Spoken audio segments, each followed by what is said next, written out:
If you ever want the love you have for your child questioned, thank you. Take them to the emergency room at Children's Hospital at 3 a.m.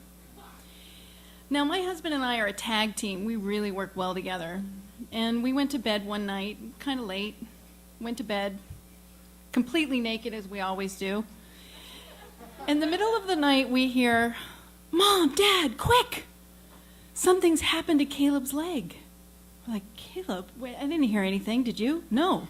"Well, why don't you go check?" So I'm lying in bed, and I hear, "Oh, Mary, come down here quick. Something has definitely happened to his leg." I'm like, "Oh, okay." I run downstairs, and we're looking at him. He's in the top bunk, 5 years old. His leg looks like Gumby's leg. There's nothing going on, no knee. What happened? Well, he was climbing into the bed, and something happened. I was getting water, and he was climbing in to be with me, and I told him not to get up there, and I found him here, and I don't know. Okay, well, maybe he dislocated his knee. Maybe he did. Okay, well, remember the time his elbow was dislocated? Remember you turned it and popped right back in? Take him to the couch. Let's see if we can do that.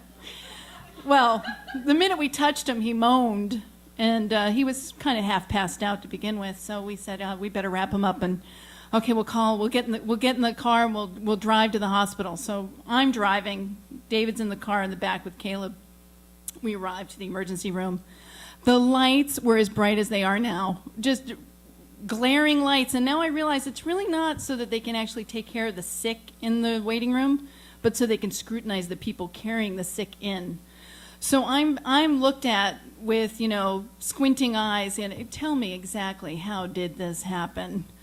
Well, we're not quite sure. I think it was a bunk bed accident. Oh, so he fell on the floor? He fell from the bunk bed. Oh, well, actually, no. He fell into the bunk bed. He fell into the bunk bed? Well, let me look at his knee. I say to her, I think he's just dislocated. It's just dislocated. Puts him up on a gurney and peels back the blanket and says, "Oh, God, no, I think that's broken." Okay. So lo and behold, we're there in the hospital and waiting 3 hours to be waited on. Can you imagine 3 hours? You got your 5-year-old passed out, going in and out of sleep, saying, "Can I cry? It's a cry. Oh, please, go ahead if you need to. Can we get some pain medicine here?" So eventually we're finally going to see somebody, and it is broken. They've confirmed it, and they've asked us, I think, about 6-7 times. Different people have come into the room and said, exactly how did this happen? And we're now realizing we are being looked at as possibly breaking this boy's leg.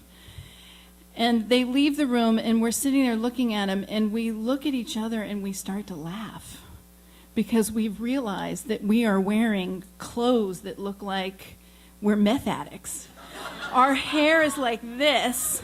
I look at him, and he's wearing like shorts and a sweater, and he's got flip-flops on. And I'm wearing summer pants with a winter sweater and no bra and flip-flops. And it's clear that we look absolutely insane. And of course they're going to question. Why wouldn't they? I'd question. But so eventually his leg is, he's in a full body cast, and he's lying in bed in the hospital. And he's got the pain medicine, thank God. And he looks at me, and he says, I say, "Can I get you anything, honey? Do you need anything?" "No, Mom. No, I don't need anything.